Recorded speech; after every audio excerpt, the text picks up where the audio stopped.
Good evening, everybody. Good evening. I am David Rosenblum. I'm the director of the International Tax Program here at New York University School of Law, and this is the inaugural event of our academic year. It is the 19th annual David Tillinghast Lecture in honor of our friend and colleague, David Tillinghast, a great distinguished tax professional here in the city and known throughout the world. Tonight I am privileged to introduce our 19th Tillinghast lecturer, Manal Corwin, someone whom I've known for many years and someone who has a lot of very pressing things to talk to us about tonight.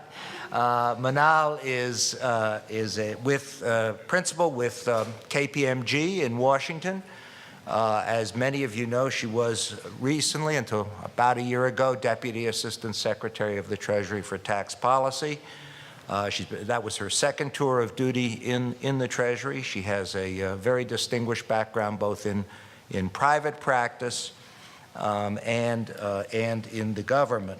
And she's going to talk to us about BEPS, Base Erosion and Profit Shifting. Her title is Sense and Sensibility. Somehow I thought that title had been taken. BEPS Policy and Politics. And so without further ado, I'm going to turn the microphone over to Manal.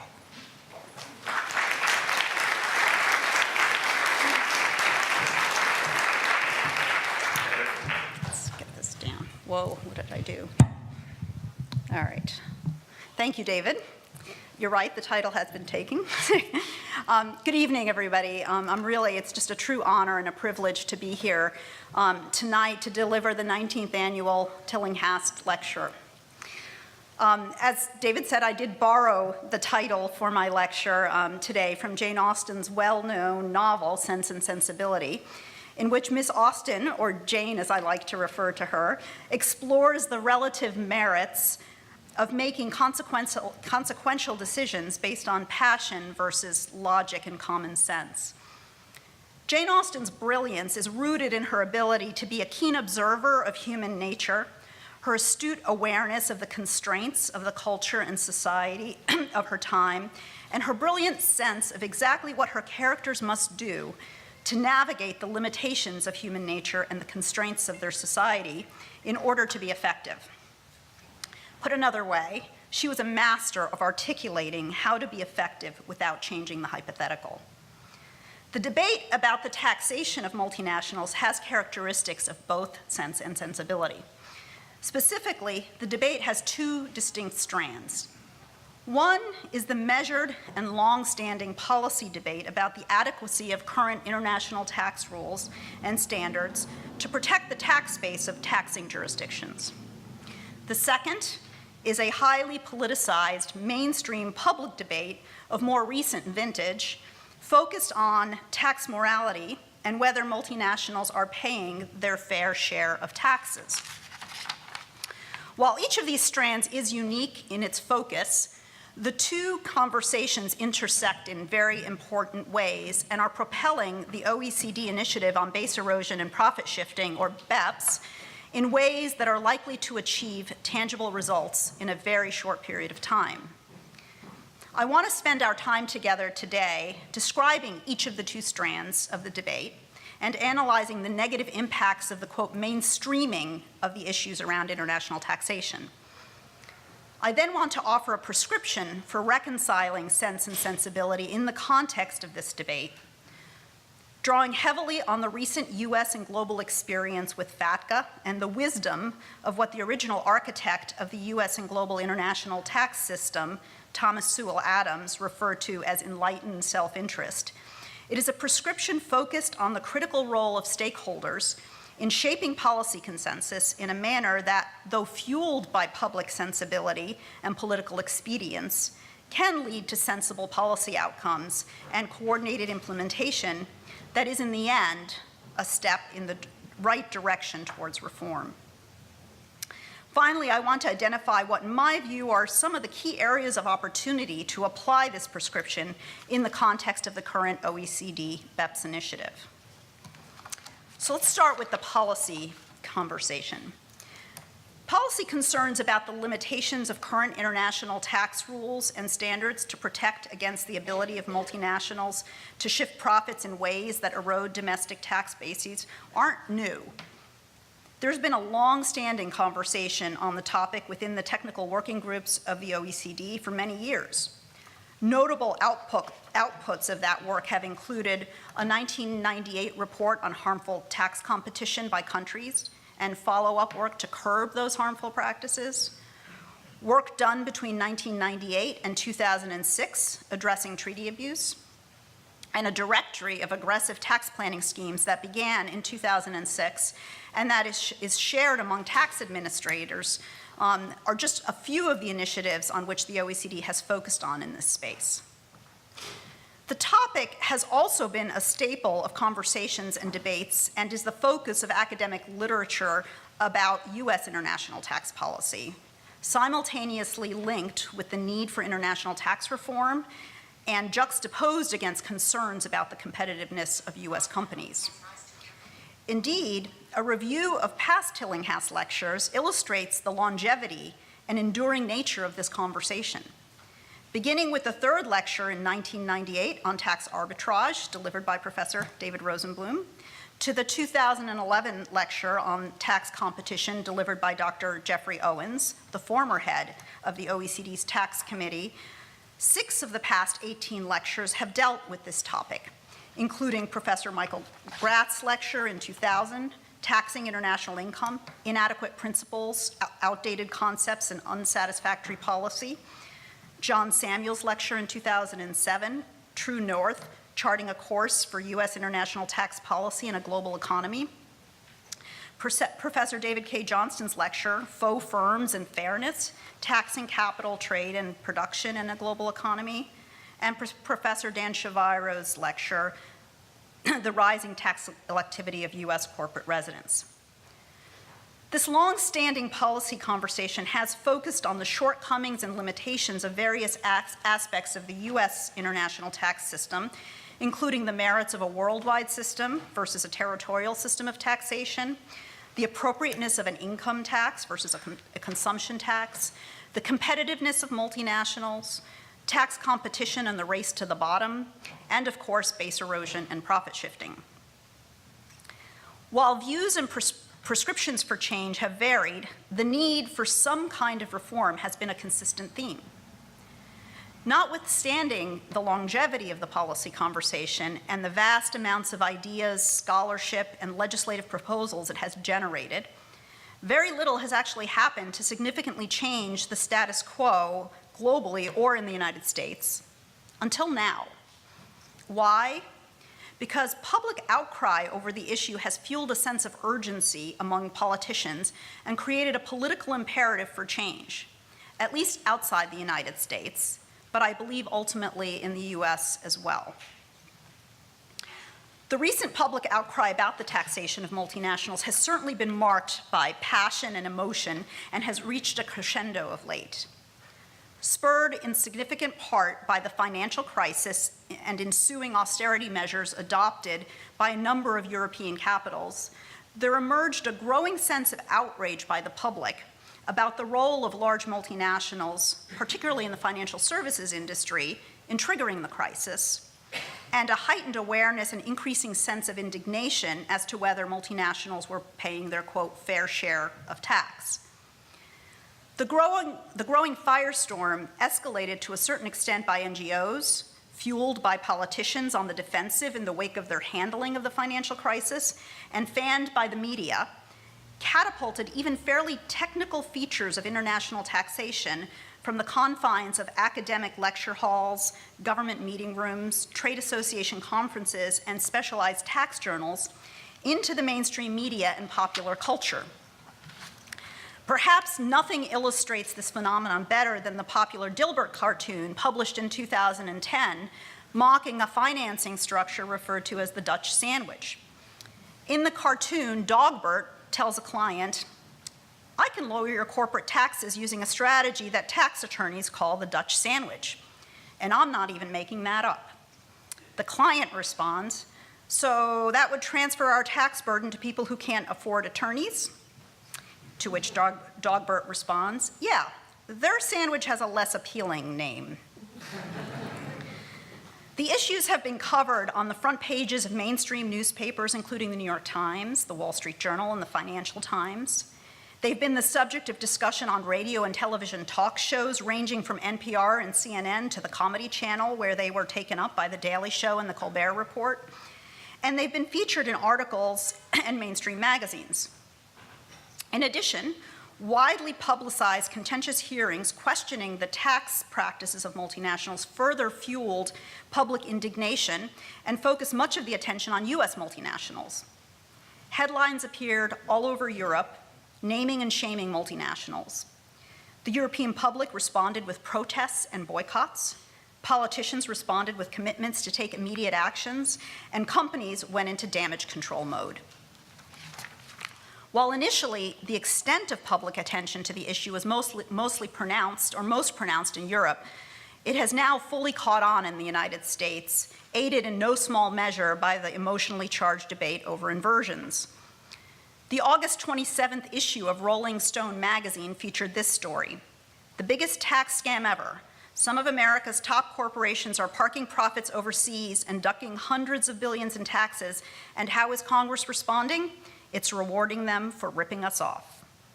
The cover of the September 12th issue of Newsweek reads, "Corporate deadbeats. If you were Apple, Google, or Amazon, taxes wouldn't bite, they'd make you richer." That article got top billing over ISIS versus the CIA.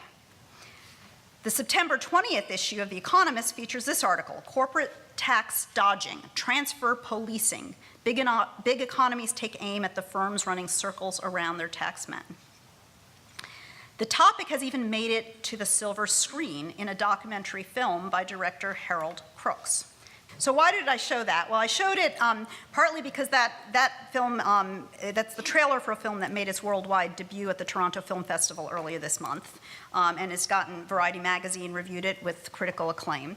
But its inflammatory message about the tax morality of multinationals and the deleterious impact it has on the man on the street stands out as a stark example of the tenor and reach of the current public conversation about the taxation of multinationals. So what is the impact of this mainstreaming of the international tax debate, and what does morality have to do with it? In terms of impact, there is no question that the mainstreaming of the issue is making its mark. Politicians, fueled by the public outcry, have committed to implement changes. Businesses and policymakers alike are concerned about what the public outcry and high-level political engagement will reap. US multinationals in particular, who are disproportionately targeted, fear damage to reputation without obvious recourse. The complexity of the international tax rules make it nearly impossible to diffuse the public sensibility about the issues. Try explaining to a reporter not familiar with tax rules why transfer pricing is not, in fact, the name of an evil tax planning strategy conjured up by business and their advisors to avoid paying taxes, as opposed to simply the name given to the prices charged between related parties that must be set based on a series of complex domestic and international rules, which are themselves based on the arm's length standard. By that point, the reporter has moved on. So there is also significant confusion in the non-tax press and amongst politicians about the intersection of issues that have recently captured public attention, including BEPS, inversions, FATCA, and the global automatic exchange. For example, a Wall Street Journal piece reporting on Australia's crackdown on multinationals perceived to be shifting profits outside of Australia through tougher audits and investigations states, quote, "The crackdown follows widespread international attention last year focused on large companies, including General Electric, Pfizer, and Apple, that were using so-called tax inversions and other methods to slash their bills, such as moving headquarters to lower tax jurisdictions." So obviously a number of problems with that statement. In another example involving Australia's tax reform efforts and reflecting confusion among politicians, the Labour Party is reported to have accused the incumbent Abbott government of talking tough on dealing with multinational profit shifting while avoiding action. In particular, a Labor Party spokesman is quoted as saying, "Treasurer Joe Hockey has huffed and puffed to the Parliament about tackling multinational tax avoidance, but continued to stall on a key initiative that would actually achieve this. As the current chair of the G20, it is an embarrassment that Australia has not yet signed up to this important tax measure which he helped negotiate." Well, the measure to which he was referring was the OECD Declaration on Automatic Exchange of Information in Tax Matters, which has nothing to do with multinational profit shifting, but instead relates to governments automatically exchanging information, bank account information about each other's residents to address offshore tax evasion by individuals. So whatever your policy perspectives on the issues, most tax professionals would agree that there are legitimate reasons for concern. The highly charged rhetoric that is characteristic of the mainstream portrayal of the issues, by focusing public attention on multinational behaviors rather than the international tax rules and standards and confusing the issues, is misleading at best and ultimately dangerous. Unchecked, it has the effect of distorting behaviors of both multinationals and governments in ways that are costly and do not advance or address the real underlying policy concerns. How so? Well, first, the conflating of tax law and policy with so-called tax morality is misleading in ways that are costly to multinationals, puts them at odds with shareholder expectations, and distracts the public and politicians from addressing the more fundamental sources of the issue. While it is reasonable to conclude that a corporation that is breaking the law is acting immorally, tax decisions that multinationals make that are within the bounds of the law and consistent with their fiduciary obligation are not easily susceptible to an objective moral code on which one could get even government policymakers across the globe to agree.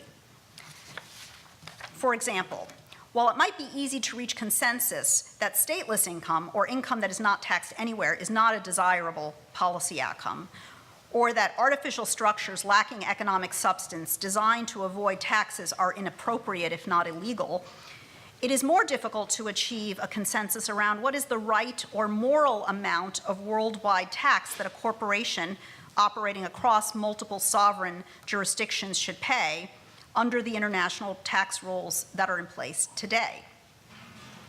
Moreover, even if it were possible to agree on what a moral global effective tax rate would be, it is difficult to employ moral principles to determine to which country that tax should be paid. Only clear and coordinated tax laws can do that. Simply put, morality cannot serve as a guiding principle for establishing, implementing, or enforcing complex international tax rules and standards in a global world.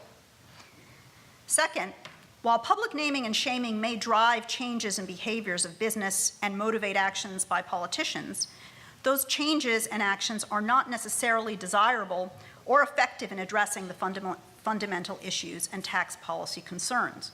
For example, a company sensitive to criticism about its effective tax rate might seek to pay slightly more taxes to raise its rate just enough to address public perceptions, but perhaps not enough to address policy concerns. Moreover, such a company might make choices informed more by the need to neutralize the impact of public opinion rather than by business or economic considerations or appropriate policy outcomes. Thus, a company faced with public pressure in France will look to solve the problem in France. Why? Because once the public sentiment has been unleashed in France, the company is not likely to be successful in neutralizing that sentiment by increasing its tax payments to the United States, for example, even if that's the correct policy outcome. Similarly, a company facing criticism for shifting profits to an island jurisdiction might achieve the same profit-shifting result by shifting profits to a less controversial jurisdiction from the perspective of the public, but still achieve a very low rate through earnings stripping or other techniques. An additional concern with the effect of public opinion on the tax practices of multinationals is that it disproportionately impacts companies that are particularly sensitive to reputational and political risks. Consumer-based companies that are susceptible to boycotts, for example, will be much more responsive. This discriminatory effect leads to economic distortions and thus is also undesirable from a policy perspective.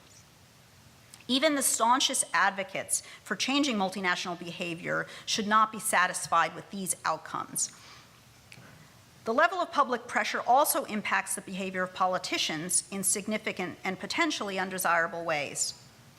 We have already seen this phenomenon in the context of the current debate, reflected in the political resolve expressed by politicians in a number of jurisdictions to take immediate action. Here again, the outcomes might not be desirable. Unilateral actions designed to look good to the relevant political constituency can wreak havoc on a coordinated international tax system and threaten to unravel that system in ways that are undesirable for government and business. As everyone in the room is acutely aware, tax, particularly international tax, is complicated. The broad brush approach that is characteristic of the public conversation is risky and could lead to hastily conceived and incomplete changes to longstanding tax laws. Oliver Wendell Holmes famously observed in his dissenting opinion in Northern Securities versus United States, "Great cases like hard cases make bad law. For great cases are called great not by reason of their importance, but because of some accident of immediate, overwhelming interest which appeals to the feelings and distorts the judgment." So given the current state of affairs, is there any silver lining here at all? I think there is. While the current politically charged environment is fraught with peril for business and policymakers alike, it's not unique to the time period or to tax policy, nor is it necessarily all bad. A politically charged environment is often necessary to garner sufficient energy to drive change, especially on a large scale. Indeed, absent sufficient emotional energy and political urgency around an issue, it is often difficult to achieve change quickly.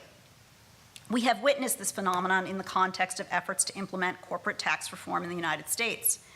While policymakers and stakeholders have been energized about the need for corporate tax reform for over 20 years now, the issue has not gained traction or appealed to public sensibilities. I think that the current environment, if properly navigated, could present a unique opportunity to make progress on issues that have been stalled for many years now, and perhaps put us on the road towards a more comprehensive set of reforms, at least outside the United States initially, but ultimately inside the United States as well. In other words, I believe that it's possible to capitalize on the public engagement and the political will for change to steer and shape outcomes towards more sensible policy results. To be successful, however, stakeholders, and here I mean business, government, policymakers, and academics, need to tread carefully and accept some basic realities and constraints. They can't fight the hypothetical. To this end, I offer a prescription for reconciling sense and sensibility in the context of the current international tax debate, in order, at the very least, to mitigate the risk of nonsensical changes to longstanding international standards, and ideally, to seize opportunities to lay the foundation for sensible and needed reforms. Very broadly, my prescription incorporates the following key components. First, understand the public perception, acknowledge its power, and accept the inevitability of change. Second, recognize the need for politicians to deliver results in order to neutralize the pressure and mitigate the possibility of bad law.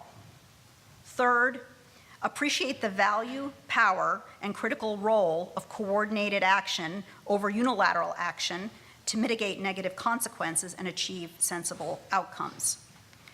Finally, seize the opportunity to achieve incremental progress that acknowledges the legitimate concerns of governments and stakeholders, satisfies the public and political appetite for change, mitigates against the risks of unilateral actions, and lays the foundation for broader-based sensible reforms both outside and inside the United States. So let me elaborate on each of these components, starting with the first two. To have a shot at steering the current debate towards sensible outcomes, stakeholders must accept the inevitability of change. Politicians at the highest levels of government across the globe have made a commitment to make changes to their domestic international tax rules to address BEPS, and they need to deliver. Stakeholders, both businesses and policymakers, are better off identifying sensible changes that allow politicians to declare victory and free up the experts to focus on the technical and policy-based reforms rather than political solutions. Thus, what clearly will not work in the current environment is staking out positions such as nothing is wrong with the current rules, or changes to the current rules cannot properly be made without a lot more time, or none of this would be a problem if the U.S. would just reform its tax system, so we just ought to wait for the U.S. to reform its tax rules and then decide whether anybody else needs to change. Regardless of the merits of these views, to the extent there are merits, given the current state of play, such views will be ineffective in advancing the policy conversation and will squander limited opportunities to attend to specific issues and practical considerations that are capable of being addressed. In this regard, the U.S. and global experience with FATCA is instructive. FATCA was enacted in 2010, and it was a sweeping legislative response to a series of high-profile, widely publicized cases involving the use of offshore bank accounts to evade U.S. tax. The cases hit the mainstream press, offended public sensibilities, and created a political imperative for change. The scope and consequences of the legislative response, which obligated non-U.S. financial institutions to identify and report information about all U.S. accounts, or else be subject to a 30% withholding tax on income or gain from their U.S. source investments, angered foreign governments, foreign financial institutions, and U.S. withholdings agents who were charged with having to collect the tax on numerous grounds, including that it was cost millions of dollars to implement, it was extraterritorial, and compliance would require violating local privacy laws. Treasury and the IRS, the agencies charged with writing regulations to implement the statute, fielded the brunt of these complaints. Because the statute was self-executing, however, there was little that could be done other than to move forward and make the regime workable. In other words, the default options had changed for both business and government. Making it go away was not an option. The most progress was achieved when stakeholders and foreign government officials accepted this reality and were willing to engage on how the provisions of FATCA could be implemented, not on whether they should be implemented. Even more importantly, stakeholders who focused their efforts on implementation rather than eradication had a seat at the table and made incredibly valuable contributions to shaping the regulations in a manner that minimized burden and sharpened the policy focus and objectives of the provisions in a way that was mutually beneficial to governments and business. As with the FATCA experience, the default option has changed in the context of the BEPS initiative.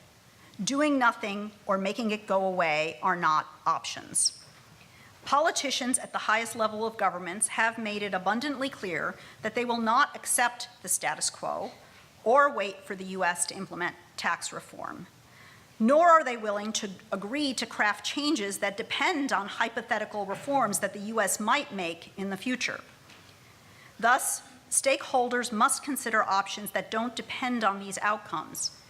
By accepting this reality, stakeholders and policymakers will be able to focus on developing sensible policy solutions and minimizing the damage from expedient political action. Second, it is critical to recognize the importance of coordinated action over unilateral action. Given the inevitability of change in a number of domestic jurisdictions and the interdependence of international tax rules, stakeholders are far better off if change is coordinated among jurisdictions. Such coordination and collaboration also serves as a check against political expedience and establishes some accountability amongst governments in their approaches to implementation and administration of newly agreed standards. Here, the OECD initiative serves a critical role. While for now there is a political willingness, as reflected in the G20's support of the initiative, to allow change to be achieved through collaboration and consensus at the OECD, a failure of that effort in the time period prescribed, the end of 2015, will lead to unilateral action by a number of key jurisdictions. This is not a desirable outcome for stakeholders or policymakers. Here again, the FATCA experience serves as a useful model. Coordinated action on developing the intergovernmental approach to implement the provisions of FATCA not only addressed a number of the short-term concerns associated with its implementation, but laid the foundation for the common reporting standard being developed at the OECD for global automatic exchange of information. While businesses are unlikely to ever applaud the introduction of FATCA, most will acknowledge that the fact that it has led to collaboration on the development of a common reporting standard rather than the proliferation of multiple standards and disparate obligations across jurisdictions was a desirable outcome. Finally, and perhaps most importantly for the time being, it is critical that stakeholders and policymakers collaborate on policy solutions that recognize the legitimate interest of all constituents and resist pressures to embark on major paradigm shifts that fundamentally change the structure of international tax rules and standards. To this end, I think it's helpful to recall some of the foundational principles and the historical evolution of the modern international tax system, which are often forgotten in the heat of the debate over reform. The first of these is that, subject to their own constitutional constraints, countries have the sovereign right to tax on a residence and source base in whatever manner they wish. Any tax relief granted is a deliberate, self-interested choice, not a divine right that can't be reversed. Second, very early in its history, the United States determined that it was in its interest to grant multinationals relief from double taxation. Thus, in 1918, within just 5 years of the adoption of the 16th Amendment, granting Congress the ability to tax income from whatever source derived, the U.S. adopted the foreign tax credit, providing a credit against U.S. tax for foreign taxes paid by U.S. multinationals. Third, very early in its history, the United States also determined that limitations had to be imposed on the grant of relief from double taxation to prevent the erosion of the U.S. tax base. Thus, in 1921, only 3 years after the enactment of the foreign tax credit, the U.S. adopted a limitation on that credit. Finally, in roughly the same time period, the U.S. and its major trading partners determined that it was in their mutual interests to collaborate to allocate taxing rights among jurisdictions in order to prevent double taxation and also to protect tax bases. In those original collaborations in the International Chamber of Commerce and then ultimately the League of Nations, the need for source rules, transfer pricing rules, and standards for permanent establishments were recognized. What follows from these foundational principles is that multinationals have a legitimate right to be concerned about and seek to avoid double taxation of their income. Governments have made a deliberate, self-interested policy choice to cede taxing rights that they otherwise had based on certain assumptions. They also have a legitimate right to reevaluate those policy choices when those assumptions no longer hold true and the policy choices do not serve their original objective, providing relief from double taxation, or result in unintended erosion of tax bases. And finally, it is necessary for governments to collaborate and agree on international standards in order to prevent double taxation and multinational income, the double taxation of multinational income in a manner that doesn't lead to base erosion. These foundational principles remain relevant today and should inform the OECD work on BEPS and the constructive collaboration between policymakers and stakeholders. Achieving sensible outcomes in the time frame prescribed also requires a focus on incremental change as opposed to broad-based structural reforms. To be effective in shaping outcomes and mitigating damage, stakeholders need to let go of their idealism with respect to what should be and focus on what can be.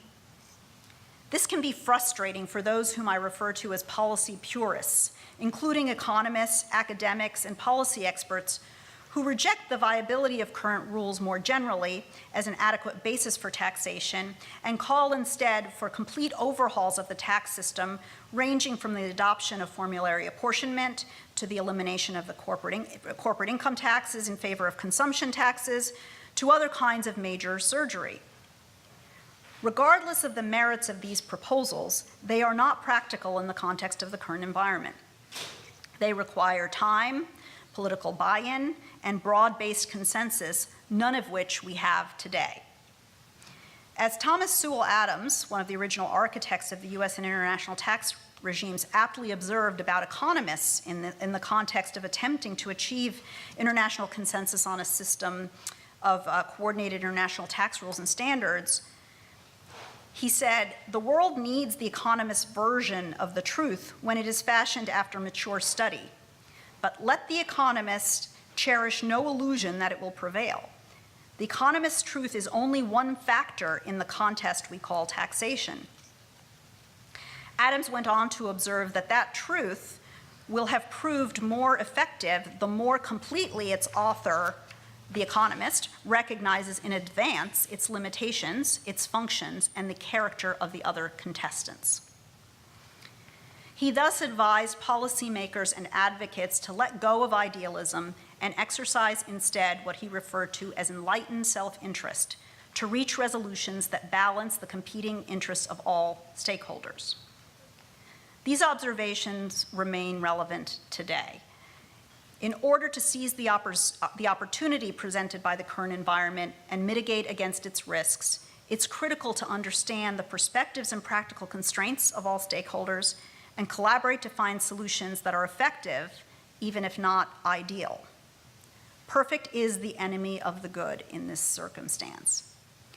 The best we can and should do is to identify sensible actions that can be taken in the short term, show sufficient progress to neutralize the public outcry, and lay the foundation for deeper, broader reforms down the road.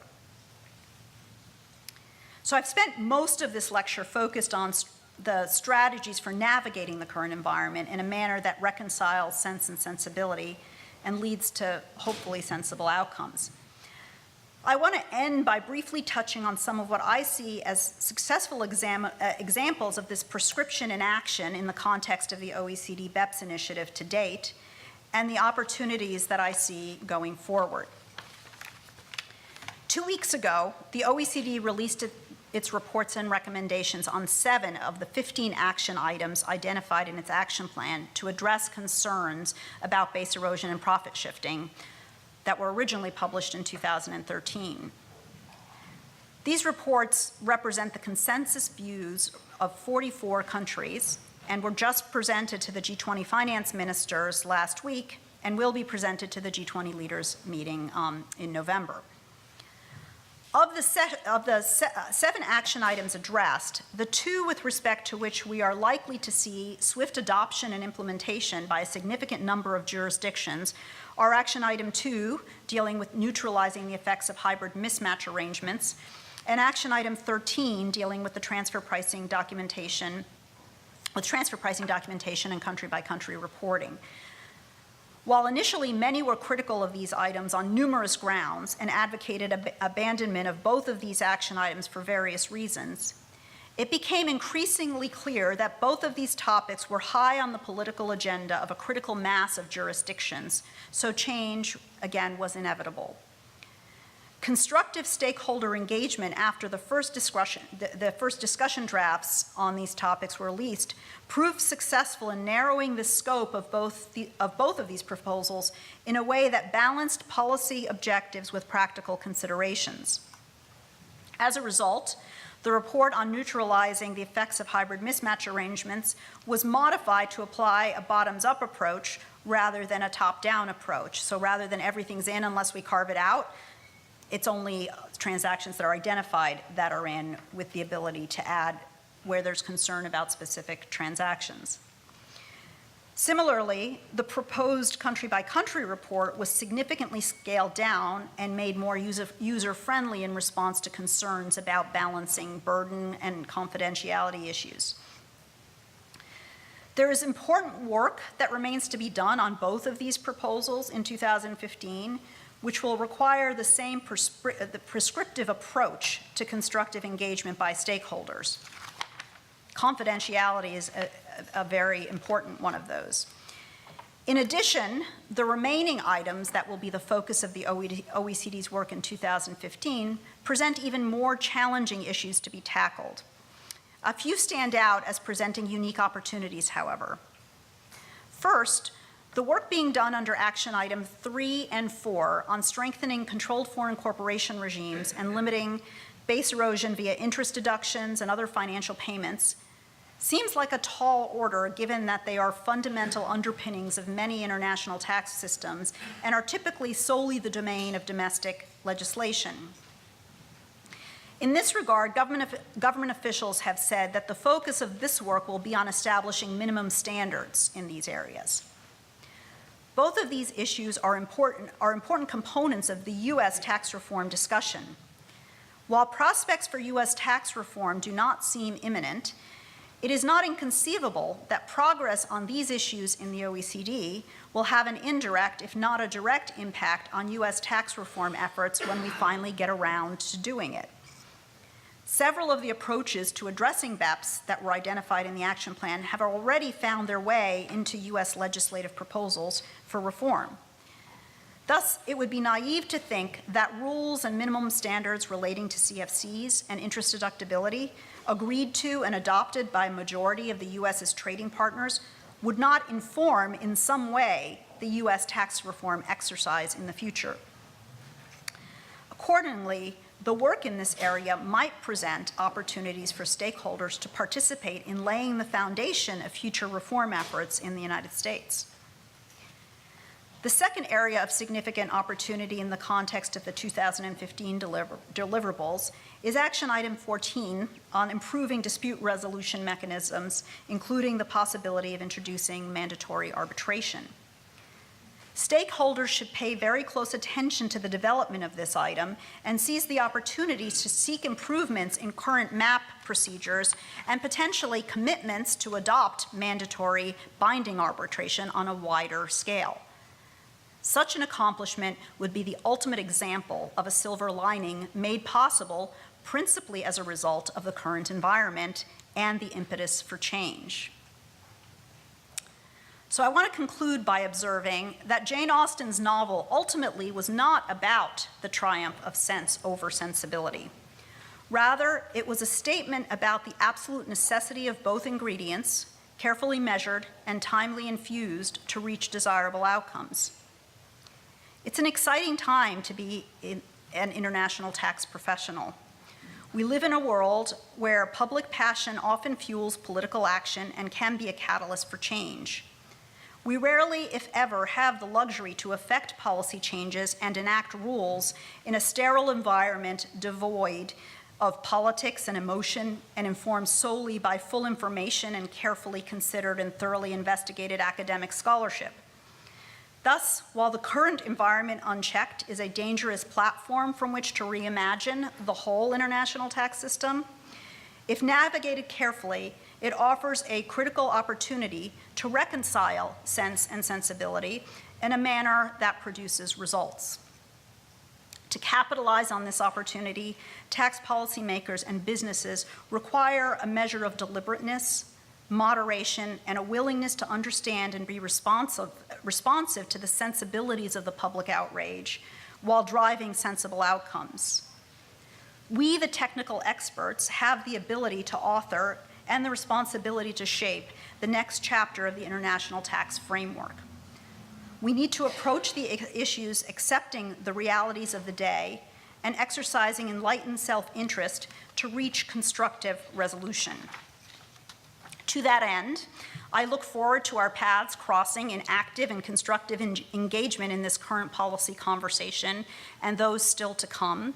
And I urge and challenge each of us, student, policymaker, academic, business leader, and practitioner, to open ourselves up to the possibility of being moved by the passion of each other's sensibilities and checked by the wisdom of each other's practical experience and common sense.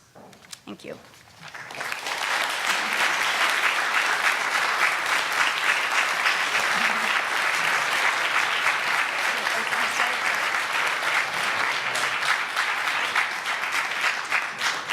Thank you, Manal. I cannot imagine a lecture that would be more timely or pertinent given where we are today and given the needs and the focus of the international tax program here and international taxation generally. We have time for a few questions before we break, and so I'm going to ask if anyone in the audience wants to address any questions based on Manal's, I think, very optimistic statement of where we are today. I was going to say, I'll take criticisms too, that's okay. No questions? Yes, please, Dan. Now, I certainly share your hope that stakeholders will engage in the process constructively, but I wonder if I were a cynical denizen of the inner circles of a company or a lobbying group or something like that, I might be tempted to try to run out the clock. I figure there'll always be new issues, new headlines, and something else. You pointed out about FATCA, it was in fact self-executing. That was actually crucial. I don't think there's anything really quite as self-executing here, so I guess my question is in the line of David asking about your optimism. As a matter of cold-blooded self-interest, is it so clear they should engage? Yeah. So I think the political imperative with FATCA was the U.S. legislation. I think the political imperative here is the resolve of European governments, and not just European, governments all over the world to act. We've already witnessed those actions, so they're not just talking. It's not just talk. They're poised to deliver. And conversations with them, that they're politicians with short terms, and they've made these promises, and they want those promises to be delivered during those terms. France has already enacted laws based on the BEPS conversation. Mexico has proposed legislation, Australia has. So while some of it hasn't happened yet, some of it has, and I think that is the parallel to FATCA and is the driver. And those actions, while outside the United States, clearly will have a direct impact on U.S. multinationals, even if the U.S. doesn't take action. So are you saying that if the U.S. Decision makers, including, of course, the Congress, primarily the Congress, doesn't act, the United States risks sort of being left at the starting gates while the world charges ahead in a lot of ways that are to the detriment of the U.S. business community? Is that basically the suggestion? Well, or the detriment of the U.S. fisc, right? And the US. So I think that there's part of this conversation that is a debate among jurisdictions about who has the first right to tax, and to the extent that some of these policies shift the balance to more source country taxation, the U.S. risks, if it doesn't pass legislation to counter that, being left behind. The other sort of area where it's stark is that the hybrids provision, for example, is an inbound provision. So U.S. multinationals there are affected by changes to those rules immediately when another country passes those laws, whereas if the U.S. doesn't act, then non-U.S. multinationals are protected from the OECD provisions. So those things are pretty immediate, and I think they could affect both the U.S. fisc as well as U.S. companies. Yeah, okay. Other questions, other comments? Yes, please. I understand that a number of these policy considerations are for when corporations achieve the level of being a multinational. As the question is, in these discussions, who is looking at the stakes of people who are, for instance, immigrants taking a pension from one country to another, startup businesses that have yet to become a multinational. Mm-hmm. I think a lot of businesses that are in the startup phase feel as though the rules have gotten so onerous that they lead to people being before the IRS Criminal Investigation Division. Who's looking out at these interests in these discussions? I'm tempted to turn it over to some of the IRS colleagues in the room, or former IRS colleagues in the room. I think policymakers are obviously concerned much more broadly than about the multinational issue. And one of the reasons tax reform is so difficult to achieve here is because it's not really just about corporate tax reform or international tax reform.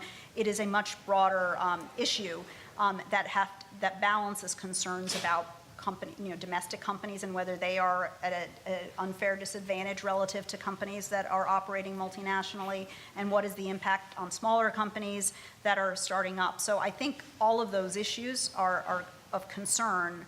I think I answered your question, but I'm not sure. On the investigations piece, I wasn't quite sure how that related to the kind of the broader concern. So it's undeniable, isn't it, that all of these concerns sort of are, as you said, conflated and raised in terms of consciousness, because once they make it to the mainstream media, as we discussed earlier today, people who, a couple of years ago wouldn't have known an inversion from third base are now talking about inversions as though they know what they're talking about. So it seems to me that the policy considerations here, there's a lot more going on in this area than was ever previously going on since I've been in the area. We had another question, yes. Yeah, I'll try and speak up to people here. There seems to be a great deal of focus on what is described as the U.S. Unique U.S. position on taxation of extraterritorial income. And I'm wondering how you see that issue playing out as an obstacle to moving towards some kind of coordination with other jurisdictions on the west. So you're talking about the debate over whether we're worldwide or territorial.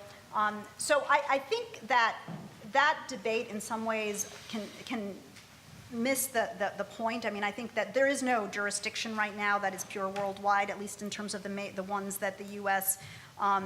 Operates with, or pure territorial. Both systems have some way of evaluating which income is eligible for relief, whether foreign source income is eligible for relief. In our system, deferral is the mechanism by which we give relief to foreign source income, as well as the credit, and in other jurisdictions, it's an exemption. Now, I think it has become sort of widely recognized, and there's consensus, fairly broad consensus around the notion that our system today, to the extent it has a tax on repatriation, doesn't make sense. And that's been recognized both by Republicans and Democrats. So the president's framework for reform focused on a minimum tax approach rather than an approach that basically taxed offshore earnings when they came home, so the system we have today. And the proposals that have come, that Congress has also focus on either exemption or some sort of minimum tax. But getting rid of lockout has become sort of an agreed approach to dealing with it. In terms of how it affects kind of the global issue and whether it's an obstacle, I don't know that other countries view that as an obstacle. U.S. businesses are concerned to what extent our system puts them at a disadvantage. Interestingly enough, the fact that other countries are now worrying about base erosion and profit shifting evens that issue out a little bit, especially if we are able to get rid of lockout in our system so that it makes them on more equal footing. But I do think the relevant issue is what income should be taxed, should be exempt, what is active income that's legitimately either exempt or subject to a lower rate of tax, not whether offshore income ought to be subject to a lower rate of tax in certain circumstances. There seems to now be broad consensus around that. I think we had another question over here. Yes, please. There's one over here too.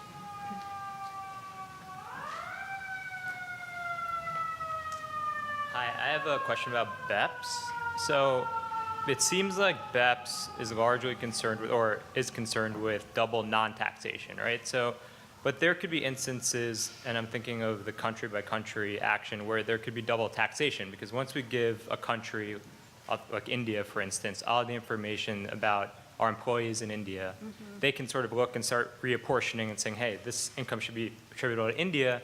The United States might disagree, and then a multinational has double taxation on the same income. So where is it going to shake out? Is BEPS going to fall towards double non-taxation, maybe at the expense of double taxation, or do they have any idea? Well, I think that is a concern that a number of folks have articulated and is a valid concern.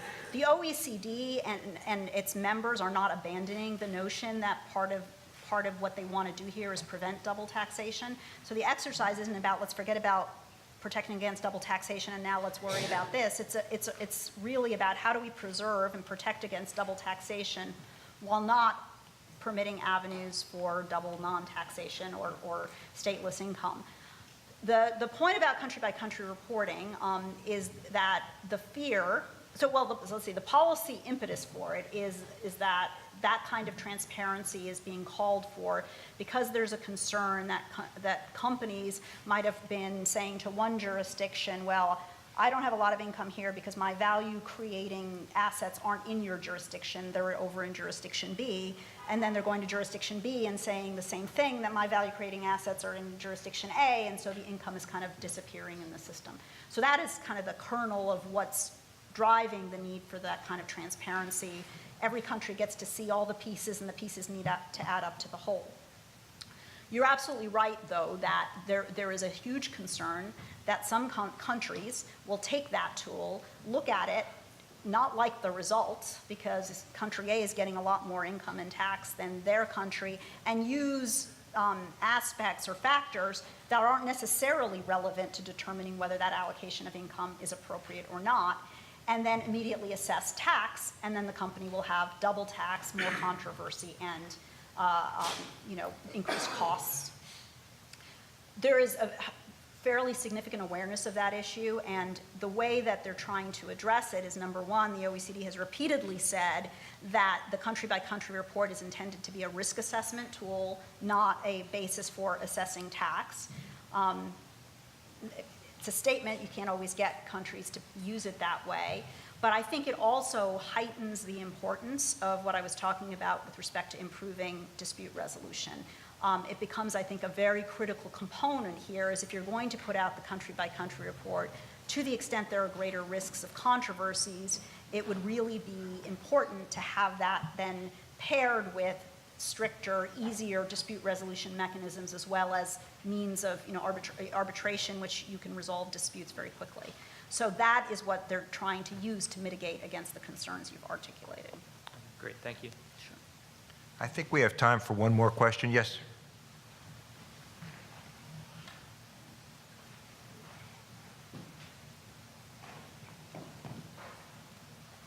Now, from a policy point of view, how does the impact of the U.S. system being so reliant on direct taxation and many European countries and others being more dependent on indirect taxation play in this in terms of how the U.S. is going to address these policy issues?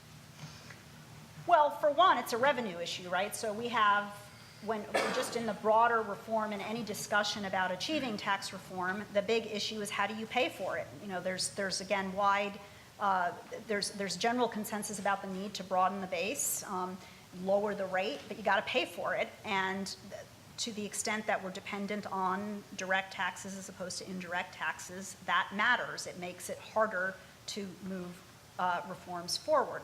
That said, it's interesting to me because the debate was often about if only we had a VAT, a lot of our issues would be easier, reform would be easier. It's interesting that this debate or the drive to make changes here are being driven by countries who have a VAT and have been increasing their VAT and getting revenues for it. So the issue, I think, is more pervasive than whether or not you have direct or indirect taxes as your primary means of getting revenues. But it's certainly the case that that is limiting for the U.S. It's also certainly the case that I'm not sure we're anywhere closer to being able to make that shift, though again, that is, for the policy purists, that is often the response that we could address it. And again, I find it interesting that we haven't seen other countries have that deter them from this particular conversation that's happening today. With that, I think I'm going to bring this lecture to a close. Thank you again, Manal, for an unbelievably timely presentation. Thanks to everybody for coming.